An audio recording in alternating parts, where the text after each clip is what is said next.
Alors, vivre sa meilleure vie maintenant, est-ce possible? Définitivement que oui, c'est possible si on a les bonnes informations. Vous voyez, l'un des aspects sur lesquels je vais vraiment m'attarder aujourd'hui, c'est que vous voyez, si on peut, ok, si on pouvait et si on peut, donc emmener l'être humain, l'humanité, à ne pas vieillir, ben, ce serait une façon extraordinaire de plus ou moins résoudre la majorité des problèmes que nous avons en termes de santé, parce que là, je parle directement en termes de santé.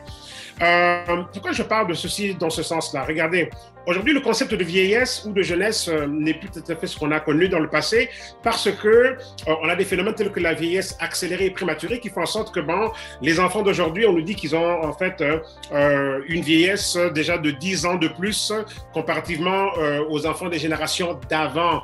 Ça veut dire que très jeune, ok, être très jeune n'est plus, on va dire, un crédit de santé. Vous voyez, il fut un temps où être jeune nous donnait par défaut un genre de crédit de santé. Ça ne veut pas dire que les jeunes ne peuvent pas avoir des problèmes de santé. Ils peuvent avoir des problèmes héréditaires ou des complications quelconques et tout qui fait en sorte qu'un jeune enfant peut aussi avoir des problèmes de santé. Mais on va dire que généralement, ok, le consensus général est qu'on était, je veux dire, on avait cette idée que quand on est dans notre phase de jeunesse, on est censé avoir un assez bon crédit de santé. Ce n'est pas une garantie.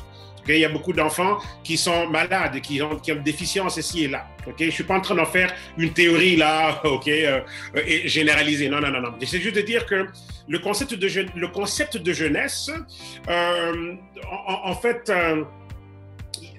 la probabilité est très grande que dans un concept de jeunesse, on puisse avoir un bon crédit de santé. Encore là, on s'entend bien qu'on a des complications de santé aussi au niveau des enfants. Un enfant peut donc être affecté par l'autisme ou d'autres facteurs, ok, en tant que tel. Mais je prends les cas, on va dire, un peu généraux et tout. Ben, on semble espérer que la dimension de la jeunesse est censée nous donner un certain crédit de santé. Ok. Encore là, je m'explique bien. Ça ne veut pas dire qu'on n'a pas des problèmes de santé quand les enfants sont jeunes. Ok. On a l'autisme, on a toutes sortes de problèmes de santé, donc les enfants peuvent avoir quand ils sont jeunes. Mais on s'entend aussi que la jeunesse est censée nous apporter un certain crédit de santé. Ça veut dire que les gens vont... ce qu'on a toujours vu en fait dans l'histoire de l'humanité, c'est qu'en mesure qu'on avance en âge, certains problèmes commencent à se manifester. Et ça, c'est dû à un phénomène qu'on appelle le raccourcissement des télomères. Quand les télomères deviennent de plus en plus courts, c'est quoi les télomères? C'est au niveau de la cellule, qu'est-ce qui protège l'ADN? Ok, et quand la cellule perd de l'ADN, ça c'est lorsque les télomères deviennent, se raccourcissent, et tout ça et tout. Donc la protection de la cellule au niveau de l'ADN n'est plus ce qu'elle était.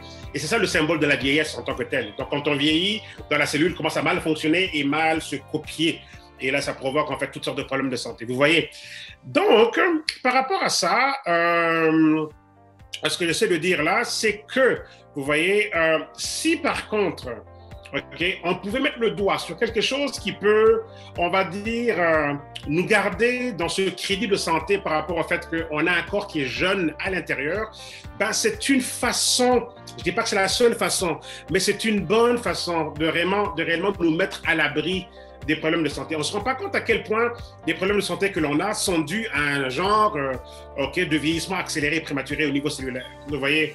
Et que si on regardait le corps dans un mode de fonctionnement, ok, on va dire dans une dimension de jeunesse où tout semble encore bien aller, avant certaines choses, avant que le corps commence à produire moins de collagène. Vous voyez par exemple, ok, on parlera de collagène aujourd'hui. Vous voyez? Donc le corps à un moment donné commence à produire moins de collagène, vous voyez, et tout. Et par exemple, et là, il y a des problèmes qui commencent à surgir. Okay, vous allez voir l'importance du collagène qui est là. Donc, l'un des éléments qui sont c'est en termes de ce que le corps produit en masse, le collagène fait partie de ce que le corps produit vraiment en masse. Vous voyez? Et juste ça, okay, on pense que c'est rien, mais c'est beaucoup. Juste le fait que le corps va produire de moins en moins de collagène, ça déjà, vous voyez, donc le corps se met déjà à commencer à mal fonctionner. Vous voyez? Les télomères se raccourcissent et on perd de l'ADN. Vous voyez? Vous voyez un peu comment tout est connecté? Okay? Donc, en mesure qu'on avance en âge, le corps produit moins de collagène, les télomères se raccourcissent, les cellules perdent de l'ADN, vous voyez, fuite d'ADN, moins de collagène, vous voyez un peu. Donc, et là, si on n'a pas un bon style de vie, on mange pas bien, on se repose pas bien, etc., on est stressé, et il y a d'autres facteurs qui viennent se rajouter, et tout, et finalement, donc, on peut se retrouver complètement déréglé, vous voyez. Et l'un des autres aspects, c'est que la nutrition aujourd'hui, et tout, provoque aussi, donc, ce phénomène de l'accélération, donc, de la vieillesse au niveau cellulaire. Et c'est vraiment que, c'est là que tout se joue, vous voyez. Donc, encore là, comme je dis, je ne suis pas en train de mettre tout ensemble. Je comprends qu'il y a des exceptions à cette règle-là de la santé en général. Okay? Parce qu'il y a des cas de santé qui sont ce qu'ils sont en tant que tels. Mais je vous emmène ici dans un cadre très généralisé et tout. Alors, si on peut comprendre ça et s'orienter vers une science qui met l'accent sur garder notre corps dans un état, okay, où, par exemple, le collagène est produit en masse, les télomères ne se raccourcissent pas, ça veut dire que les cellules demeurent jeunes, le corps produit des substances qui le maintiennent à un niveau de performance optimal, et si en plus de ça, on mange bien, on met les bons éléments dans le corps, waouh! Vous voyez? Waouh! OK? Vous voyez un peu, c'est qu'on n'a pas peut-être bien compris qu'est-ce qui cause le dérèglement. Pourquoi est-ce qu'un corps arrête de bien fonctionner? Pourquoi est-ce que les cellules commencent à se recopier avec des erreurs? Ce qui provoque des cancers. Vous voyez pourquoi tout ça? Okay? Donc voilà, chers amis, vers où on se dirige là aujourd'hui. On va voir les choses de cette façon-là.